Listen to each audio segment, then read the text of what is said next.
এই আধার কাটতে আর দেরি নাই। আমাদের আমেরিকা প্রবাসী ভাইরা আমেরিকান রাজনীতিবিদদের হাসিনার বর্বরতার বিরুদ্ধে এক করতে পারিছে। বাংলাদেশের অব্যাহত মানবাধিকার লঙ্ঘন বন্ধ করতে 22 জন আমেরিকান সিনেটর আর কংগ্রেসম্যান দুই দল থেকেই, ডেমোক্র্যাট আর রিপাবলিকান, আমেরিকাকে আন্তর্জাতিক সম্প্রদায়ের সাথে কাজ করার আহ্বান জানাইছে।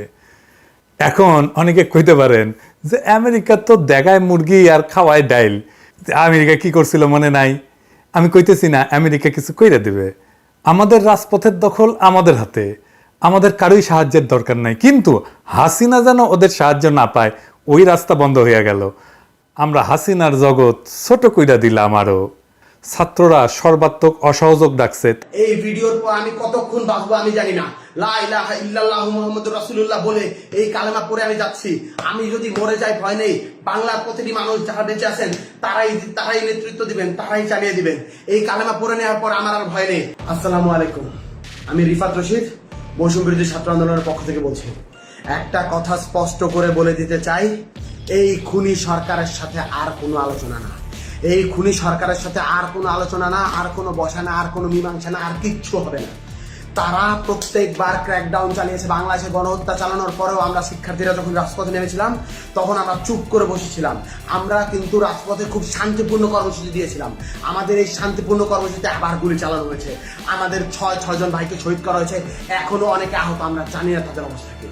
আমরা এই খুনি সরকারের সাথে আর কোনো নেগোসিয়েশনে যাব না, আর কোনো আলোচনায় যাবে না। আলোচনার সকল দরজা বন্ধ হয়ে গেছে। এবার সর্বাত্মক প্রতিবাদ রোধ গড়ে তুলতে হবে। আমার ভাইদের রক্ত যারা ঝরাচ্ছে, বারবার করে আমার বোনের রক্ত যারা ঝরাচ্ছে, যারা জীবন ঝরাচ্ছে, তাদের সাথে আর কোনো আপোষ নাই, তাদের সাথে আর কোনো কথা নাই। এত সুশীলতার আর কোনো জায়গা নাই। এইবার একদম চূড়ান্ত পতনের ডাক দেওয়ার সময় হয়েছে, চূড়ান্ত ঘোষণার ডাক দেওয়ার সময় হয়েছে। আমরা স্পষ্ট করে বলতে চাই, খুনি হাসিনাকে আমরা স্পষ্ট করে বলেছিলাম, আপনার হাতে যেই রক্তের দাগ লেগে আছে, রক্তের দাগ মুছে নিন, তারপর আমরা আপনার সাথে নেগোসিয়েশনে যাব, আলোচনায় যাব, কথা বলবো।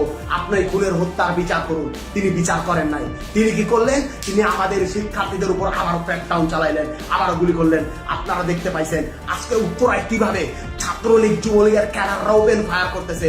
আজ হবিগঞ্জে আমার ভাই শহীদ হয়েছে, আজ সিলেটে আমার ভাই শহীদ হচ্ছে, আজ খুলনায় আমার ভাই শহীদ হচ্ছে, আজ লক্ষ্মীপুরে আমার ভাই শহীদ হচ্ছে, সারা বাংলাদেশে আমার ভাইরা শহীদ হচ্ছে। এই জিনিস কেন হাসিনা করতেছে? এই জিনিস ওই খুনি হাসিনা, ওই স্বৈরাচারী হাসিনা কেন করতেছে? জবাব দিতে হবে। ও পাগল হয়ে গেছে, একটা মানুষ সাইকোপ্যাথ হয়ে গেছে। একজন সাইকোপ্যাথ কিলারের হাত থেকে এই বাংলাদেশকে রক্ষা করতে হবে। এই বাংলাদেশ আর স্বাভাবিক কোনো মানুষের হাতে নাই। এই বাংলাদেশকে সাইকোপ্যাথের হাত থেকে রক্ষা করতে হবে। এই বাংলাদেশকে নিরাপদ করতে হবে। আমরা স্পষ্ট ভাবে বলে দিতে চাই, আমাদের যে 9 দফা আছে, এই 9 দফার ভিত্তিতে আগামীকাল সারা বাংলাদেশে বিক্ষোভ মিছিল পালিত হবে। বিক্ষোভ মিছিল থেকে যদি আমাদের 9 দফা কাল মেনে না নেওয়া হয়, আমরা আলটিমেটাম দিচ্ছি, পরশুদিন থেকে, রবিবার থেকে সারা বাংলাদেশের সর্বাত্মক অসহযোগ আন্দোলন। স্কুল চলবে না, কলেজ চলবে না, আদালত চলবে না, আইন চলবে না, ব্যাংক চলবে না, কিচ্ছু চলবে না। সবকিছুতে সর্বাত্মক অবরোধ, সবকিছুতে সর্বাত্মক অসহযোগ আন্দোলন চলবে। সবকিছু বন্ধ করে দেওয়ার ঘোষণা দেওয়া হলো। আর কোনো কিছুতেই আমাদের অবকাশ নেই। আমাদের বুকের রক্ত যারা প্রতিদিন ঝরায়, আমরা চুপ থাকার পরেও, আমরা শান্তিপূর্ণ থাকার পরেও নিরস্ত্র মানুষের প্রতি যে গুলি চালায়, গণকে যে হত্যা করে তার গণভবনে থাকার অধিকার নাই। গণকে যে হত্যা করে তার গণভবনে থাকার অধিকার নাই। আমার ভাইদের রক্ত প্রতিদিন ঝরানো হচ্ছে। এই রক্তের হিসাব পড়তে পড়তে পড়তে পড়তে পাহাড় সম রক্ত হয়ে গেছে।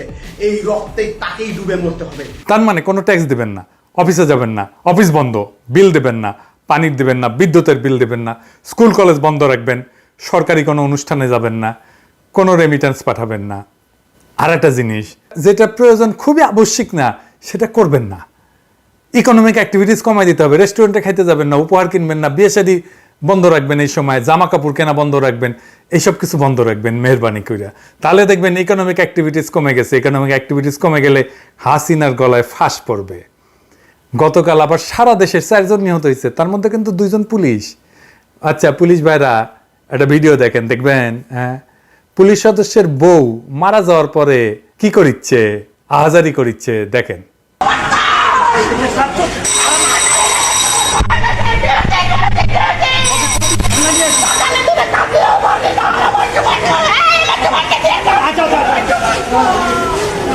আপনাদের বইরে আহাজারি দেখতে চান? হাসিনার গদি দখলে রাখার জন্য সমান সংখ্যক পুলিশ কিন্তু এখন মারা যাইতেছে। এরপরে আমাদের ছেলেরা আর মারা যাবে না, মারা যাবেন আপনারা। কাতারে কাতারে মারা যাবেন। ছাত্ররা বলতেছে অস্ত্র নেয়ার কথা, শুনেন। সরকারকে আমার একটা প্রশ্ন, আমরা তো হাতে অস্ত্র নেই নাই, আমরা খালি লাঠি আর ইট নিয়ে নামছি। আপনারা tear shell, rubber bullet, original bullet, বোমা, যে যা পারছেন রাইফেল নিয়ে নামছেন। আমাদের হাতে যদি অস্ত্র ওঠে আপনারা কি বাঁচবেন? ওদের মাথায় চিন্তা আসছে আপনাদের অস্ত্রই কেড়ে নিবে, কেড়ে নিয়ে আপনাদের জয় বাংলা করে দিবে। কেন করতে পারবে সেই আলাপ পরে করব। তবে এই যে ঠোলাদের, হাসিনার ঠোলার গুলিগুলা সব পুড়ে গেছে, কিনবার পারিচ্ছে না। শুনেন, কথা শুনুন। ব্যবস্থা করেন, ব্যবস্থা করেন, শুধু কিছু নাই। যেইভাবে আন্দোলন দমানোর চেষ্টা করতেছে, সেই একই কাজ করছে ইসরায়েল বাহিনী গাজায়। গাজার মতোই বীরত্ব নিয়ে আমাদের তারুণ্য দাঁড়াইতেছে। ইসরায়েলি বাহিনী যেইভাবে ফিলিস্তিনের তরুণদের কাছে পরাজিত হয়েছে, ঠিক একইভাবে হাসিনার বাহিনী আমাদের তরুণদের হাতে পরাজিত হবে। ইসরায়েল বলে হামাস সিভিলিয়ানদের ঢাল হিসেবে ব্যবহার করছে, বলে না? এই যে দেখেন, এই একই কথা কয় কুমড়ো পাটা, শিক্ষার্থীদের ইমোশনকে ঢাল হিসেবে ব্যবহার করছে। আপনি ইসরায়েল যা যা বয়ান দেয় ফিলিস্তিনের বিরুদ্ধে, হাসিনার সরকার ঠিক একই কথা বলে। এটা নিয়ে আমরা পরে দেখবনি। দেখেন ওদের অবস্থা কিরকম, কারো কোনো হুঁশ নাই। নিজেরাই বলছে যে সহিংসতা করলে গুলি, দেখা মাত্র গুলি, তাহলেই বলিছে না। আবার কুমড়ো পটাশ বলে গুলির অনুমতি ছিল না র্যাব, বিজিবি আর পুলিশের। যারা করছে বিচার হবে, যারা গুলি করতেছে আমাদের কাছে যাদের ফুটেজ আছে তাদের আমাদের বিচার করতে হবে না, হাসিনাই বিচার করবে। কার জন্য পাপ করলেন তাইলে? যার জন্য চুরি করলেন সেই বলে চোর। এখন নিজে বাঁচার জন্যও আপনারে বলি দিবে। ওই যে মোহাম্মদ বিন সালমান ওই যে ইয়ে করেছিল না, জামাল খাশোগিরে অর্ডার দিছিল না যে সৌদি এম্বাসির মধ্যে নিয়ে গিয়ে জয় বাংলা করে দেওয়ার জন্যে? হ্যাঁ, যারা করেছিল তাদের প্রত্যেককে সালমান ফাঁসিয়ে দিছে। আবার ওই খাশোগির পোলারে ডাইকাই না মায় কান্না কান্দিছে। ঠিক একইভাবে হাসিনা যারা গুলি করছে, যারা ছাত্রদের মারছে তাদেরকে ফাঁসি দিবে, আর শহীদদের পোলাদের আইনা কান্নাকাটি করে নাটক করবে। করতেছ তো, দেখেছেন না? আমার বাবা হারিয়েছে, তাদের কষ্ট আর কেউ না বুঝুক, আমি তো বুঝি। কারণ আজকে এই আগস্ট মাস আমি তো সেই বাবা মা ভাই সব হারিয়ে। আজকে ছাত্রলীগ কি করেছে একটু দেখে নি, বুঝে নি। আজকে ছাত্রলীগ অত্যাধুনিক অস্ত্রশস্ত্র নিয়ে নামছে ঢাকায়। বাসায় বাসায় গিয়া ছাত্রলীগ আক্রমণ করছে, এমনকি ছাত্রীদেরকেও। এই যে ক্যাসিনো মাস্টার সম্রাট, তারে মাঠে নামাইছে। দেখেন কি কয়। আমরা শুধু এইটুকু বলতে চাই, ইনশাআল্লাহ এই ষড়যন্ত্রকারীরা আগামীকালের মধ্যে তাদের আমরা পরাজিত করে, আপনাদেরকে বলতে চাই, রাষ্ট্রনায়ক শেখ হাসিনার যারা সত্যকারের কর্মী, আগামীকাল সকাল 8টা থেকে আমরা এখানে অবস্থান নেব এবং আপনারা আপনাদের সহযোদ্ধাদের আজকে রাতের ভিতরে সবাই ব্যাপকভাবে আগামীকাল এখানে অবস্থান নেবে। আমাদের সর্বোচ্চ প্রস্তুতি, আমাদের গায়ে যাতে যদি ফুলের টোকা দেওয়ার চেষ্টা করে, যদি আওয়ামী লীগের অফিসে হাত দেওয়ার চেষ্টা করে, যদি সচিবালয়ে হাত দেওয়ার চেষ্টা করে, ওই হাত আমরা ভেঙে দেব। শেখ হাসিনার কর্মী হিসাবে প্রত্যেকটি নেতা কর্মী মাঠে থাকবে। নির্দেশ দিয়েছে আজকে আমাদের বাংলাদেশ আওয়ামী লীগের সংগ্রামী সাধারণ সম্পাদক, আমাদের প্রিয় নেতা ওবায়দুল কাদের, আপনাদেরকে মাঠে থাকার জন্য সর্বোচ্চ প্রস্তুতি নিয়ে। ফরাসি মিডিয়া ছাত্রলীগ নিয়ে সিরিজ হইতেছে। এখানে আমার একটা ইন্টারভিউ আছে, এইটা সাহেব ওই এটা মিচিয়ানে দেখান তো, একটা ভিডিও আছে। আপনি খালি ওই যে একটুখানি ক্লিপ দেখাবেন ওই প্রথমটার।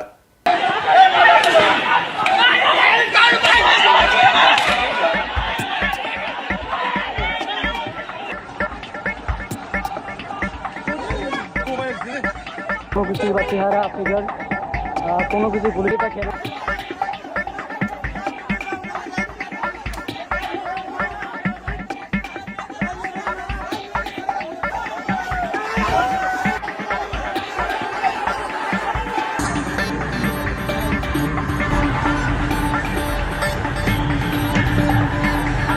তো এই ছাত্রলীগরে একটা সন্ত্রাসী দল হিসাবে দুনিয়ার পরিচয় করে দিব আমরা। কাজ শুরু হয়ে গেছে। এইগুলা পালানোর রাস্তা পাবে না। হাসিনার দলের লোককলে বহুত মার খেয়েছে। কেমন মার খেয়েছে আমি আর কি কই। পুলিশ কেমন মার খেয়েছে, হাসিনার লোক কেমন মার খেয়েছে, এটা হাসিনার মুখেই শুনি, আমার কওয়ার দরকার নাই, শুনেন, মজা লাগবে, শুনে দেখেন। মেয়ে হয়ে মেয়েদের উপর যে টর্চার, ঠিক পাকিস্তানি আমলে পাকিস্তানি হানাদার বাহিনী যেরকম টর্চার করছে, ঠিক সেই ধরনের টর্চার করলো মেয়েদের উপর। মুক্তিযোদ্ধা সন্তান বা ছাত্রলীগ করে, ছাত্রলীগ করতে পারবে না, তাদের উপরে জুলুম অত্যাচার। এক মেয়েকে 100 বার উঠবস করালো। এদের হাত থেকে সাধারণ মানুষ, ছাত্র, যুব, আওয়ামী লীগের নেতা কর্মী থেকে শুরু করে কেউই তো রেহাই পায়নি। আর সেই সাথে সাথে পুলিশ হত্যা করে, শুধু হত্যা না, কিরকম বিভৎস দৃশ্য আপনারা দেখেন, যে হত্যা করে তাকে ঝুলিয়ে রাখা হলো, পা বেঁধে উপর দিকে মাথা নিচু করে।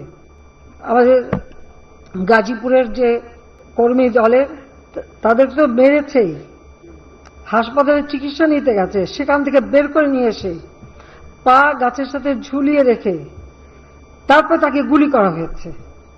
তো পুলিশের উপরে আক্রমণ, কত গাড়ি পুড়িয়ে দেওয়া হয়েছে, র্যাবের গাড়ি চালাচ্ছে তাকে যেভাবে মারা। এমনকি আমার মোটর কেডের যে পাইলট থাকে যাত্রাবাড়ির দিকে ডিউটিতে আসবে, তাকে ধরে সেখানে মেরে লাশ ফেলে দেওয়া হয়েছে। বাড়ি বাড়ি ঢুকে ঢুকে কোথায় পুলিশ আছে, পুলিশকে মারতে হবে।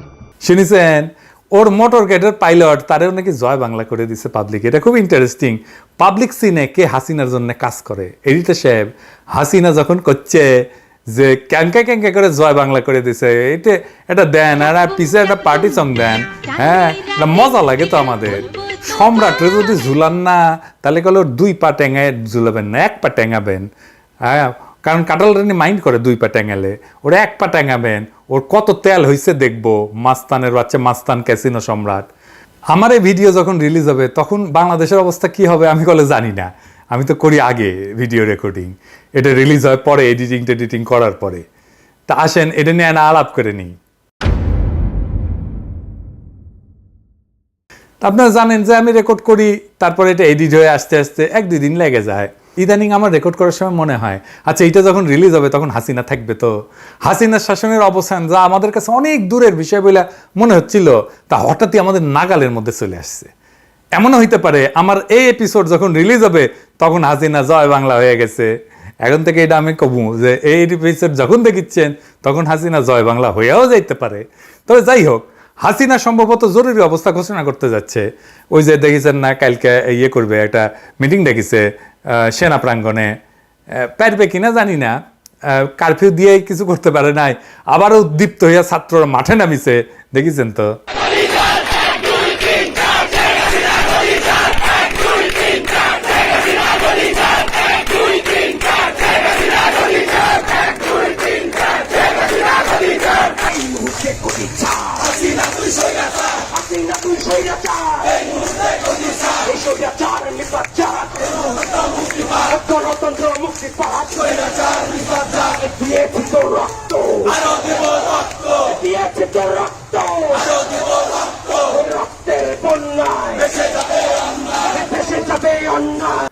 জরুরি অবস্থায় কি হবে সেটা বুঝতেই পারতেছেন।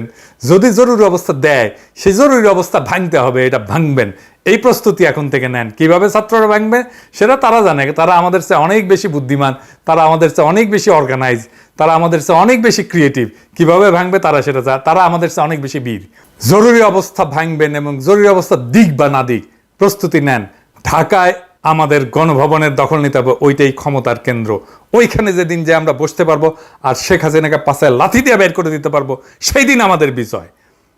সারা দেশে অভিভাবকরা নামতেছেন, ঢাকায় অভিভাবকরা নামতেছেন, কিন্তু আরো বেশি নামতে হবে।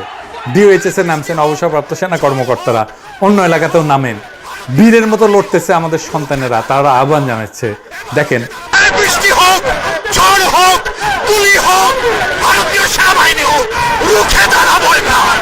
এবার রুখে দাঁড়াবে জনগণ, জনগণ সমস্ত ভারতীয় সৈন্যদের রুখে দাঁড়াবে, এটি কোনো ব্যাপার না। এই আহ্বানে সাড়া দেন। দেখেন কিভাবে নির্ভয়ে এপিসির সামনে দাঁড়ায় আমাদের ছেলেরা, সেটারা অকেজো কইরা দেয় শুধু স্প্রে পেইন্ট কইরা।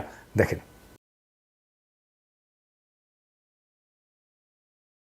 চাকবুম চাকবুম, চাঁদনি রাতে কিছু বলবো তোমায়।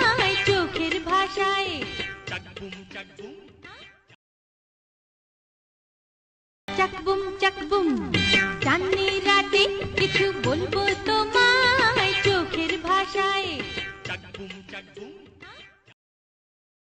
এইবার আমাদের একটা গ্রুপ আছে, এই যারা বিদেশে থাকি টাকি, দেশেরও কিছু লোকজন আছে এর মধ্যে, তো আমরা আলাপ টালাপ করি আর কি, কিভাবে কি করা লাগে আর কি, ঘুটে ঘুরি ওখানে আমরা। তো ওইখানে একজন লিখেছে আজকে, একজন প্রত্যক্ষদর্শীর বক্তব্য শুনে, যে ঢাকায় আছে আর কি, ও লিখেছে যে লেখক সাহিত্যিকদের সমাবেশে যোগ দিতে যাচ্ছিলাম আটকাপুরি উত্তরাতে, গোলাগুলির মধ্যে গিয়ে ঢুকি একটা হাসপাতালের নিচে কুত্তা লীগের টহল, বহুবার আক্রমণ করেও ঢুকতে পারে না ভেতরে, তবে ভয় পাচ্ছিলাম ঢুকলে তছনছ করবে, তাই গ্রুপ থেকে লিভ নিয়ে বসেছিলাম। বিশ্বাস করিনি আইইউ ব্যাটের মানে আইইউ ব্যাট মানে ইউনিভার্সিটির পোলাপান বাহুবলী মুভির মতো পায়খানার পাইপ দিয়া ব্যয় উঠবে হাসপাতালের ছাদে, তারপরে তারা বৃষ্টির মতো ইট মারছে। মাইরে সেদিন টিকতে না পেরে এক বন্দুকধারী কুত্তা লীগ ভেঙে গেছে, ইটের ইয়েতে বন্দুকধারী কুত্তা লীগ ভেঙে গেছে। তারা 5-6 বার হানা দিছে, পোলাপান প্রত্যেকবার ইট মারছে। কি অদ্ভুত ডেডিকেশন, কি তাদের কনসিস্টেন্সি! ওদের বীর শ্রেষ্ঠ উপাধি দেওয়া উচিত, প্রকৃত ক্র্যাক প্ল্যাটুন এরাই। বৃষ্টিতে ভিজে তারা প্রায় 5-6 ঘন্টা অবস্থান ধরে রাখছে, এটা ভাবা যায়? আজ টানা 5-6 ঘন্টা বৃষ্টি হয়েছে, ভয়াবহ পরিস্থিতি। তারপরে লিখতেছে যে এটা ইন্টারেস্টিং, শুনেন। ছাত্রলীগের লোকজন একটা মেয়েকে কোপ দিয়ে চুলের এক পাশ কেটে ফেলছে, তার ঘাড়ে ইনজুরি। মেয়েটাকে জানেন? কিশোরগঞ্জ উপজেলা আওয়ামী লীগের নেতা। মেয়ে বাপকে ফোন দিয়ে বলছে, তোমার দলের জানোয়ারগুলো আমারেও কুপাইছে। তাইলে বুঝছেন তো, এই লড়াইকে হাসিনার মরা বাপ উঠে আসলেও থামাইতে পারবে না। কেন পারবে না সে আলাপে আসতেছি। এই আন্দোলনের একটা অন্যতম প্রধান ঘটনা, যেইটা আগে কখনোই ঘটে নাই। আমরাও আন্দোলন করছি, এরশাদ বিরোধী আন্দোলন করছি, আরো অনেকেই করছে, ৭১-এর মুক্তিযুদ্ধ করছে, কিন্তু এই আন্দোলনের একটা ফেনোমেনাল ঘটনা ঘটছে, সেটা হচ্ছে নারীদের সক্রিয় অংশগ্রহণ আর নেতৃত্ব। এই লড়াইয়ে অবিশ্বাস্যভাবে আবিষ্কার করলাম আমাদের মেয়েদের। আমরাও রাজনীতি করছি রে ভাই, মেয়েরা আমাদের সংগঠন করতো, কিন্তু এই মেয়েরা তো আগুন এক একটা। এক একজন কথা বলে, তার বাক্যচয়ন, তার ডেলিভারি, তার বডি ল্যাঙ্গুয়েজ, তার সাহস, তার আর্টিকুলেশন অবিশ্বাস্য। এই তারুণ্য কেন এত শক্তিশালী তার আগের প্রজন্মের চাইতে বহু গুণে? কারণ এই নারীরা, এই মেয়েরা। আমি গতকাল একটা মেয়ের ক্লিপ ইউজ করছি এপিসোডে, আমি এটা বারবার দেখছি। আপনারা আবার দেখেন, এইটা সাহেব আবার দেখান, ওই যে পিছনে পুলিশ, সামনে স্বাধীনতা। আমরা লাশ হয়ে বের হবো ওখান থেকে। বহুত সুযোগ ছিল পিছনে ফিরে আসার, এখন আর পিছনে যাওয়ার রাস্তাই নেই। পিছনে পুলিশ আর সামনে স্বাধীনতা। অবশ্যই আমরা সম্মানের সাথে মৃত্যু গ্রহণ করতে রাজি আছি। আপনি দেখছেন তার বডি ল্যাঙ্গুয়েজ, তার কারেজ, তার আর্টিকুলেশন, উদ্দীপনা জাগানোর মতো কথা, তার মুভমেন্ট দারুণ সিনেমাটিক। এইটা আমরা আগে বাংলাদেশে কখনো দেখি নাই। আসেন আমরা তাদের কিছু মেয়েদের কিছু কথা শুনি এই আন্দোলনে। সরকারকে আমার একটা প্রশ্ন, আমরা যদি আমরা তো হাতে অস্ত্র নেই নাই, আমরা খালি লাঠি আর ইট নিয়ে নামছি। আপনারা tear shell, rubber bullet, original bullet, বোমা, যে যা পারছেন রাইফেল নিয়ে নামছেন। আমাদের হাতে যদি অস্ত্র ওঠে, আপনারা কি বাঁচবেন? একটা 4 কোটি রাজাকারের হাতে যদি অস্ত্র ওঠে, আপনারা কি থাকতে পারবেন? আপনারা মাঠে আসতে পারবেন?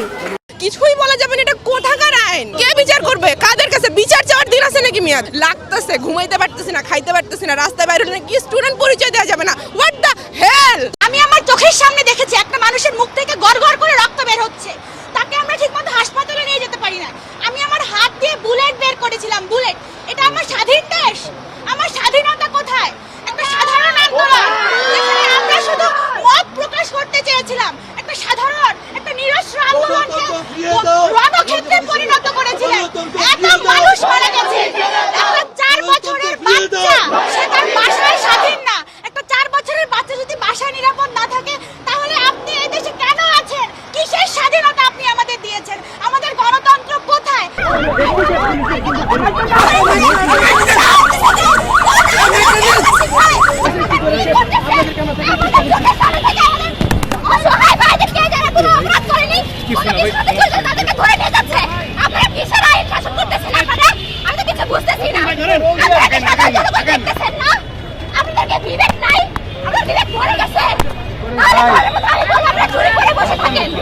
বাবাকে বলে আসছি, আজকে যদি মরে যাই, আমার লাশটা যেন রাস্তা থেকে কেউ না তুলে। আমরা নারী শিক্ষার্থীরা কেউ ঘরে বসে থাকবো না, সবাই বের হয়ে আসবে।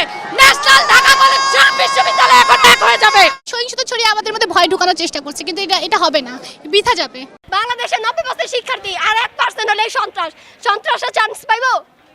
মাত্র বিরিয়ানির লোভে এরা এখানে আসে। এই ছেলেটা পাস করছে, এই ছেলেটা পড়াশোনা করে। সবাই কোটার পুলিশ, সবাই কোটার পুলিশ। শুধু নিজেদের কথা ভাবি। আপনার বিশ্ববিদ্যালয় জানতে পারি, আমি কি আপনার বিশ্ববিদ্যালয় জানতে পারি? আপনি কি বাবা আপনার বিশ্ববিদ্যালয় আমাদের বিশ্ববিদ্যালয় ঢাকা বিশ্ববিদ্যালয়ে পড়তেন আপনি? আমরা মরতেও এখন ভয় পাই না, আমরা কিছু বলতেও ভয় পাই না। আমরা যদি ফিরতো না যাই বাসায়, আমাদের কিছু যায় আসে না। আমি কি জামায়াত শিবির? তাহলে আমি তো কোনো রাজনৈতিক দল করি না, আমি বাম করি না, ডান করি না, আমি আওয়ামী লীগও করি না, বিএনপিও করি না। আমি যাবো, আমরা যদি লাস্ট পর্যন্ত একজনও বেঁচে থাকি, আমরা একজনও মাঠে নামবো, একজনও রাস্তায় দাঁড়াবো। মাথা ফেটে গেছে, রিকশাতে যাচ্ছে, আহত, বলতে চাই তোমরা আমাদের মেয়ে, তোমরা আমার মেয়ে এখানে পড়ে, ওরা তোমাদের নিরাপত্তার কথা আমরা চিন্তা করি। নিরাপত্তার কথা যদি এত চিন্তা করলো, এতগুলা মানুষ কিভাবে মারা গেল? শুনেছেন, এই প্রজন্ম বাংলাদেশকে কোথায় নিয়ে যাবে আপনারা কল্পনাও করতে পারতেছেন না। বাংলাদেশের সামনে এখন অফুরন্ত শক্তি আর বিপুল সম্ভাবনা। হাসিনা কিছু না, হাসিনা এমনি যাবে। তারপরে যে দেশটাকে গড়ে তুলবো, এরা গড়ে তুলবে। এবার দ্বিতীয় কারণে আসেন। শহীদ আবু সাঈদ, সে যে মহাকাব্যিকভাবে জীবনটা দিল বীরত্বের সাথে, বাংলার তরুণদের সামনে সে বীরত্বের একটা দুর্দান্ত স্ট্যান্ডার্ড সেট করে গেছে, নির্ভয়ে বুক পেতে দেওয়া বুলেটের সামনে। আজকের সব তরুণ এই বীরত্বকে অতিক্রম করে যেতে চাইবে। এটাই নেচার, এটি তারুণ্যের স্বভাব। তারুণ্যকে আপনি ঠেকাইতে পারবেন না। সে একটা আইকন দেখবে এবং সেটাকে সে অতিক্রম করে যেতে চাইবে। তাই দেখছেন রাজপথে একইভাবে বুক পেতে দিতে অসংখ্য তরুণকে আর্মির বন্দুকের সামনে, পুলিশের বন্দুকের সামনে। এই তারুণ্যকে ঠেকানোর ক্ষমতা হাসিনার নাই। আমি এপিসোড শেষ করি একজন শহীদের গল্প দিয়া। আজকে আমি গল্পটা বলবো না, শোনেন শহীদের বাবার কাছেই। পুলিশ যে আন্দাগুন্দা গুলি করছে, অনেক বাসার কাছের গ্লাসও গুলি লাগছে, ওয়ালে গুলি লাগছে। তো আমার ছেলেটা ওই দোকানের সামনে খাড়া ছিল, আমার ছেলের এই কপালের এই জায়গাতে গুলি ঢুকে দিক দিয়ে বের হয়ে গেছে। বাপের বাড়িতে ঘরের ভিতরে দরজা লক করে গলার বাড়িতে ফ্যানের সাথে রশি লাগে সুইসাইড করছে। দুইটা ফ্যামিলি ধ্বংস হয়ে গেছে। আমার ছেলের বউ, আমার ছেলে। আমি আজকে 8.5 বছর দেশের বাইরে থেকে আমার ছেলে মেয়ে মানুষ করার জন্য আমি একজন রিমিটেড যোদ্ধা। আমাকে আজকে আমার ছেলের লাশ উপহার দিছে এই দেশ। আমার তো এখন সব স্বপ্নই শেষ। আমার ছেলের একটা হাত চাইতো, একটা পাও চাইতো, আমি ভিক্ষা করে খাওয়াইতাম, রিক্সা চালাই খাওয়াইতাম। প্রিয় প্রবাসী ভাইরা, আপনারা শুনলেন তো আমাদেরই এক ভাইয়ের কান্না। আপাতত 2 সপ্তাহ কোনোভাবেই আর একটা পয়সা পাঠাবেন না, কোনো দিক দিয়েই না, একটা পয়সা না। পরিবারকে বলবেন এই 2 সপ্তাহ একটু কষ্ট করো। আর এক প্রবাসী ভাইয়ের সন্তান নিহত হওয়ার প্রতিবাদে 1 পয়সাও আর বাংলাদেশে না। এই ভাইয়ের ভিডিও সব প্রবাসীকে দেখাবেন। Complete shutdown remittance. বিজয়ের সূর্য উঠতে বেশি দেরি নাই। খুব বেশি দিন রেমিটেন্স আমাদের বন্ধ রাখতে হবে না। আমাদের পরিবারদেরকে খুব বেশি কষ্ট করতে হবে না। রাত পোহাইতেছে। ইনকিলাব জিন্দাবাদ।